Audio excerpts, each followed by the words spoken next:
আজ বাংলাদেশের জন্য একটি কালো অধ্যায়, হৃদয়স্পর্শী দিন। আজ গোপালগঞ্জে দখলদার ফ্যাসিস্ট সরকারের পেটোয়া বাহিনীর নির্মম তাণ্ডবে মৃত্যুবরণ করেছে দীপ্ত সাহা, রমজান আলী সহ আরও অনেকে। আহত হয়েছে শতাধিক। হাসপাতালে মৃত্যুর সঙ্গে পাঞ্জা লড়ছে অনেকে। এখনও সন্ত্রাসী বাহিনীর তাণ্ডবে প্রতিরোধ অব্যাহত রাখার চেষ্টা করে যাচ্ছে মুক্তিকামী মানুষ। আজ দখলদার সরকার এবং তাদের পেটোয়া বাহিনীর হাতে ছিল ট্যাঙ্ক, গোলাবারুদ। জনতার হাত ছিল খালি, বুকে ছিল বারুদ ভরা স্লোগান আর পিতার তর্জনীর অদম্য প্রতিবাদের আকাঙ্ক্ষা।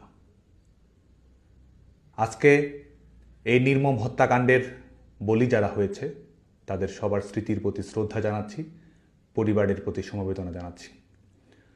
প্রিয় তরুণ প্রজন্ম, আপনারা জানেন যে বিগত কয়েকদিন ধরেই গোপালগঞ্জে একটি কিংস পার্টির সফরকে কেন্দ্র করে পরিবেশ পরিস্থিতি উস্কানিমূলক, হিংসাত্মক করার অপচেষ্টা করে গেছে এই দখলদার সরকারের পেটোয়া বাহিনীর গোষ্ঠীটি। এর আগে তারা ছাত্র জনতা পুলিশকে নির্বিচারে হত্যা করে ক্ষমতার মসনদে বসেছে। ক্ষমতার মসনদে বসে হত্যাকারীদের ইন্ডেমনিটি দিয়েছে এবং গোপালগঞ্জ অভিমুখে তাদের ঘোষিত কর্মসূচির নাম পদযাত্রা থেকে হয়ে গেছে মার্চ টু গোপালগঞ্জ। তারা সদম্বে ঘোষণা করেছে জাতির পিতা বঙ্গবন্ধু শেখ মুজিবুর রহমানের সমাধিসৌধ দুমড়ে মুচড়ে দেওয়ার। তারা ঘোষণা করেছে মুজিববাদ মুর্দাবাদ নাম করে জনগণকে মাটির সঙ্গে মিশে ফেলে দেওয়ার ঘোষণা তারাই দিয়েছে। তারই প্রেক্ষিতে উস্কানিমূলক পরিবেশ তৈরি করে দখলদার সরকারের পেটোয়া বাহিনী এবং বেসরকারি সন্ত্রাসী গোষ্ঠীকে লেলিয়ে দিয়েছে গোপালগঞ্জের মানুষের বুকে। উস্কানিমূলকভাবেই তারা এই পরিস্থিতির সূচনা করেছে। তাদের আসার মূল লক্ষ্যই ছিল জুলাই আগস্টে যেমন তারা মেটিকুলাস ডিজাইনের মাধ্যমে নিজেরা হত্যা করে সেই হত্যার দায়ভার অন্যদের উপর চাপিয়ে দিয়ে কৃত্রিম পরিবেশ পরিস্থিতি তৈরি করে পেছনের দরজা দিয়ে ক্ষমতায় যাওয়ার পথ প্রশস্ত করেছিল, ঠিক তেমনি নিজেদের অবৈধ ক্ষমতার নিরাপত্তা নিশ্চিত করার জন্য আজকেও তাদের প্রয়োজন লাশ, যে লাশ তাদের কাছে কখনো আন্দোলনের কাঁচামাল, কখনো ক্ষমতায় থাকার রসদ, এবং তারই বাস্তবায়ন তার আজকে এখানে তারা ঘটিয়েছে। সেটির একটি নমুনা আজকে গোটা বাংলাদেশের মানুষ আজকে তারা দেখেছে। গোপালগঞ্জের নিরীহ মানুষ, নিষ্পাপ ছাত্র জনতা যখন শান্তিপূর্ণভাবে প্রতিবাদ করেছে, মিছিল করেছে, স্লোগান দিয়েছে, তারা জবাব দিয়েছে অস্ত্রে, গুলিতে। মৃত্যুর মুখোমুখি করেও তারা তাদের হায়নার তাণ্ডব থামায়নি, অব্যাহত রেখেছে এবং এখনও তারা চেষ্টা করে যাচ্ছে এই লাশের উপর ভর করে আবারও ভয়ের রাজনীতি, ত্রাসের রাজনীতি গোটা বাংলাদেশের উপর চাপিয়ে দেওয়ার। এবং এদের এই যে প্রতারণা রাজনীতি, জোচ্চুরি রাজনীতি, এটি গোটা বাংলাদেশের মানুষের কাছে উন্মোচিত হয়ে গেছে। আজকে দেখুন, গোটা পৃথিবীর মানুষ আজকে দেখেছে কিভাবে আমাদের বিভিন্ন বাহিনী, যেগুলো আওয়ামী লীগ সরকারের সময় পেশাদারিত্বের সঙ্গে দায়িত্ব পালন করেছে, আজকে তাদেরকে ব্যবহার করা হচ্ছে অবৈধ সরকারের খুঁটি হিসেবে, তাদেরকে ব্যবহার করা হচ্ছে দখলদার সরকারের পেটোয়া বাহিনী হিসেবে। আজকে সরকার যন্ত্রকে ব্যবহার করা হচ্ছে কিংস পার্টির পৃষ্ঠপোষকতার জন্য, এবং সেই নমুনায় আজকে গোটা পৃথিবীর মানুষের সামনে উন্মোচিত হয়েছে যখন আমরা দেখেছি যে সমস্ত সন্ত্রাসী গোষ্ঠী, পেশাদার বাহিনীকেও লেলিয়ে দেওয়া হয়েছে সাধারণ মানুষের উপর আক্রমণ পরিচালনা করার জন্য। এবং দেখুন এই প্রতারকদের ধূর্ততা, এই প্রতারকদের মানুষের জীবন নিয়ে কি কৌতুক। মায়ের কোল খালি করে এদের হৃদয়ে কখনো কান্না জাগে না। মায়ের কোল খালি করে এরা ক্ষমতায় আসা, ক্ষমতায় থাকার পাটিগণিতের হিসেব অঙ্ক কষে। এবং আজকে গোপালগঞ্জ থেকে শুরু করে গোটা বাংলাদেশে এই নমুনে আমরা দেখতে পাচ্ছি কি ভয়ানক ধূর্ততা, প্রতারণা এবং জঘন্য মিথ্যাচারের রাজনীতি এদের। আজকেও কত মায়ের কোল খালি হয়েছে, কত বোন ভাই হারিয়েছে। আজকে তাদের নির্মম তাণ্ডবে গোটা পৃথিবীর মানুষের লাইভ অডিও ভিডিওতে হত্যাকাণ্ডের শিকার হয়েছে। তারা হত্যা করছে, অথচ হত্যাকারীরাই প্রতিবাদ করছে। তারা হত্যা করছে, তারাই আবার দেশবাসীকে ব্লকেট করার আহ্বান জানাচ্ছে। তারা হত্যা করছে, এই কিলাররাই আবার ভিকটিম কার্ড প্লে করছে। এবং এটি করেই জুলাই আগস্টের মঞ্চ তারা প্রশস্ত করেছিল। এটি করেই আজকে এদের ক্ষমতার সীমা পরিসীমা এরা বাড়ানোর চেষ্টা করছে। বাংলাদেশের শিক্ষার্থীদের প্রতি আহ্বান থাকবে, আপনারা যে কোনো রাজনৈতিক দল পছন্দ অপছন্দ করতে পারেন, কিন্তু বাংলাদেশের তারুণ্য সবসময় গণতন্ত্রের পক্ষে থেকেছে, মুক্তিযুদ্ধের পক্ষে থেকেছে, গণতন্ত্রের অঙ্গীকারের পক্ষে থেকেছে। দলমত নির্বিশেষে জাতির পিতা বঙ্গবন্ধু শেখ মুজিবুর রহমান বাংলাদেশের তারুণ্যের হৃদয়ের প্রতিধ্বনি। এই প্রতারকদের সম্পর্কে আপনারা সচেতন থাকবেন, গিনিপিগ হিসেবে যেন তারা আর আপনাদেরকে ব্যবহার না করতে পারে। এরা সেই প্রতারক যারা বলেছিল বঙ্গবন্ধুর বাংলায় বৈষম্যের ঠাঁই নাই, তারপরে আন্দোলনকে নিয়ে গিয়ে এমন জায়গায় গেছে যেখানে তারা স্লোগান দিচ্ছে গোলাম আজমের বাংলা বলে। এরা সেই প্রবঞ্চক ধূর্ত গোষ্ঠী যারা আপনাদেরকে দাবিয়ে রাখতে না পারার বঙ্গবন্ধুর অমীয় বাণীর কথা বলে আবার তারাই ধানমন্ডি ৩২ নম্বর ঘুরিয়ে দিয়েছে। এরা সেই প্রবঞ্চক গোষ্ঠী যারা আপনাদেরকে বলেছিল মুক্তিযুদ্ধের বাংলায় বৈষম্যের ঠাঁই নাই, এবং তারপরেই তারা মুক্তিযুদ্ধের সমস্ত স্মৃতি, অর্জন, অঙ্গীকার, বীর মুক্তিযোদ্ধাদের অপমান অপদস্থ তারাই করেছে। এরা আপনাদেরকে চাকরির কথা বলেছে, আজকে গোটা বাংলাদেশের সরকারি বেসরকারি খাতে চাকরি নেই। কলকারখানাগুলো বিপর্যয়ের মধ্যে পড়ে গেছে। মেধার কথা বলেছিল, আজকে কোটার ভিত্তিতে তারা নিয়োগ দিচ্ছে।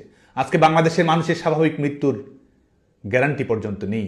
মানুষের নিরাপত্তাহীনতা চূড়ান্ত পর্যায়ে পৌঁছেছে। দেশ শুধুমাত্র ললেস নয়, এই দেশটি আজকে এক ধরনের সিকিউরিটিলেস রাষ্ট্রে পরিণত হয়েছে। এই দখলদার সরকার বাংলাদেশের মানুষের নিরাপত্তা দিতে পারছে না, বরং দখলদার সরকার সমস্ত রাষ্ট্রযন্ত্র এবং তাদের বেসরকারি পেশাদার সন্ত্রাসী গোষ্ঠীকে লেলিয়ে দিচ্ছে মানুষের উপরে। মানুষ প্রতিবাদ করতে চাচ্ছে, শান্তিতে থাকতে চাচ্ছে, তাদের উপর তারা নির্বিচারে গুলি চালাচ্ছে, মব লেলিয়ে দিচ্ছে। এই দখলদার সরকারের প্রধানতম মব স্টার হচ্ছে ফ্যাসিস্ট ইউনূস, এবং এই ফ্যাসিস্ট ইউনূসের রিমোট কন্ট্রোলে বিভিন্ন জঙ্গি গোষ্ঠীর সহায়তায় তাণ্ডবের মাধ্যমে, সহিংসতার মাধ্যমে এরা ক্ষমতার বৈধতা তৈরি করার চেষ্টা করছে। হুমকির ভাষায় বাংলাদেশের মানুষকে এরা নিস্তব্ধ করে দিতে যাচ্ছে। দেশব্যাপী এরা কবরের শান্তি প্রতিষ্ঠা করেছে। সবার প্রতি উদাত্ত আহ্বান থাকবে, আসুন আমরা ঐক্যবদ্ধ হই গণতন্ত্র পুনরুদ্ধার করার জন্য। আসুন আমরা ঐক্যবদ্ধ হই মুক্তিযুদ্ধকে রিক্লেইম করার জন্য। আসুন আমরা ঐক্যবদ্ধ হই আবারও বিজয়ের প্রশ্নে বাংলাদেশের মানুষের জাগরণের জন্য। আজকে আহ্বান থাকবে আইন শৃঙ্খলা রক্ষাকারী বাহিনী, বাংলাদেশ সেনাবাহিনী সহ বিভিন্ন প্রতিষ্ঠানের প্রতি। আজকে যা অন্যায় হচ্ছে, সকল অন্যায়ের আইনানুগ বিচার বাংলাদেশে আজ হোক কাল হোক হবেই হবে। অতএব যা করবেন বুঝে শুনে করবেন। আজকে আমরা দেখতে পাচ্ছি যারা পুলিশ হত্যা করেছে, আইন শৃঙ্খলা রক্ষাকারী বাহিনীর সদস্যদের হত্যা করেছে এবং ইন্ডেমনিটি দিয়েছে, বিচার করা যাবে না। আজকে আপনারা কোনো অবস্থাতেই দখলদার সরকারের পেটোয়া বাহিনী হিসেবে আপনাদেরকে কেউ যেন ব্যবহার না করতে পারে, সে ব্যাপারে আপনারা সতর্ক থাকবেন, সোচ্চার থাকবেন। এই সরকার দখলদার সরকারের আইন আপনি মানতে বাধ্য নন। এই সরকার আপনাদেরকে পেটোয়া বাহিনী হিসেবে ব্যবহার করছে, সেটি মানতে আপনি বাধ্য নন। গণতন্ত্র এবং জনগণের মধ্য দিয়ে প্রতিষ্ঠিত সরকারই আপনাদের একমাত্র আইনানুগ কর্তৃপক্ষ। বেআইনি কর্তৃপক্ষের বেআইনি অনুশাসনের মাধ্যমে বাংলাদেশের নিরীহ সাধারণ নাগরিকদের যদি জীবন বলি দিতে হয়, মনে রাখবেন সব কিছুকেই বিচারিক প্রক্রিয়ার আওতায় আসতে হবে। একই সঙ্গে বাংলাদেশ ছাত্রলীগের সমস্ত নেতাকর্মী সহ প্রগতিশীল সংগঠন, সামাজিক সাংস্কৃতিক সংগঠন সহ দলমত নির্বিশেষে তারুণ্যের নিরপেক্ষ স্রোতের প্রতি আহ্বান জানিয়ে আমি বলবো, আগামীকালকে এই গোপালগঞ্জের নির্মম হত্যার প্রতিবাদে আপনারা প্রতিবাদ মিছিল এবং বিক্ষোভ সমাবেশ পালন করবেন, সংগঠিত হওয়ার চেষ্টা করবেন। সংগঠিত হওয়ার মাধ্যমে আপনারা জবাব দেওয়ার জন্য প্রস্তুত থাকবেন। আমাদের রাজনৈতিক অধিকার আদায় করে নিতে হবে, আমাদের গণতান্ত্রিক অধিকার আমাদের আদায় করে নিতে হবে।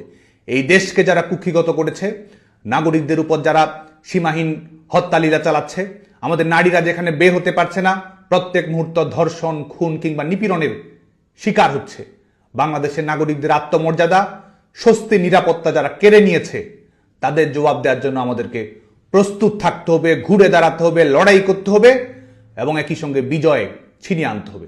আমাদের চূড়ান্ত লক্ষ্য এই দখলদার সরকারের বিদায় ঘটিয়ে বাংলাদেশে গণতন্ত্র পুনরুদ্ধার করা। আমাদের চূড়ান্ত লক্ষ্য আবার মুক্তিযুদ্ধের অঙ্গীকারের ভিত্তিতে বাংলাদেশের সমস্ত রাজনৈতিক দল কর্মকাণ্ড পরিচালিত করবে সেটি নিশ্চিত করা। আমাদের চূড়ান্ত লক্ষ্য জাতির পিতা বঙ্গবন্ধু শেখ মুজিবুর রহমানের আদর্শ এবং সংগ্রামে উজ্জীবিত থেকে ন্যায়ের প্রশ্নে অটল থাকা, অন্যায় অবিচারের বিরুদ্ধে রুখে দাঁড়ানো, লড়াই করা। আজকে সমস্ত মুক্তিকামী তরুণদের প্রতি সেই আহ্বান জানিয়ে এবং একই সঙ্গে আমাদের আন্দোলনকে ক্রমান্বয়ে শক্তিশালী করে আমাদের লং মার্চ টু যমুনা ঘেরাওয়ের প্রস্তুতি আমাদের গ্রহণ করতেই হবে। কারণ লড়াইয়ের মাধ্যমে এই সরকারকে ঝেঁটিয়ে বিদায় করা ছাড়া বাংলাদেশের জনগণের সামনে কোনো অপশন নেই। জনতার চাওয়াই আমাদের লক্ষ্য, গণতন্ত্রের স্বপ্ন পূরণ করাই আমাদের অঙ্গীকার। আজকে তারা গুলি করে এপিসিতে করে স্থান ত্যাগ করতে পারে। আমরা শহীদদের উত্তরাধিকার, ঘাতকের নই। যারা ঘাতক তারাই সশস্ত্র তাণ্ডব চালিয়ে হত্যা করে এপিসিতে নির্বিঘ্নে পালিয়ে যাওয়ার চেষ্টা করতে পারে। কিন্তু আমাদের জীবন উৎসর্গ করা রাজনীতির মাধ্যমেই আমরা আমাদের ন্যায্য অধিকার, বাংলাদেশের জনগণের ন্যায্য অধিকার আমরা প্রতিষ্ঠিত করব। গুলি করে আমাদের আন্দোলন বন্ধ করা যাবে না, কারাগারে বন্দি করে আমাদেরকে স্তব্ধ করা যাবে না। আমাদের ন্যায্য অধিকার আমরা আদায় করেই ছাড়ব। বাংলাদেশে গণতন্ত্র আমরা প্রতিষ্ঠিত করব। দখলদার ফ্যাসিস্ট সরকারের বিদায় আমরা বাংলাদেশের মাটিতে নিশ্চিত করব। আপনারা সবাই যার যার জায়গা থেকে ঐক্যবদ্ধ থাকবেন, রুখে দাঁড়াবেন, প্রতিরোধ করবেন। আমাদের যেসব নেতাকর্মী, ভাই বোন, বন্ধু এদের নির্মম তাণ্ডবে শিকার হচ্ছে তাদের প্রতি খোঁজখবর রাখবেন, সংবেদনশীল থাকবেন, শান্তিপূর্ণভাবে আমাদের সংগ্রামকে এগিয়ে নিয়ে যাবেন। সবাইকে আবারও শুভেচ্ছা। জয় বাংলা, জয় বঙ্গবন্ধু।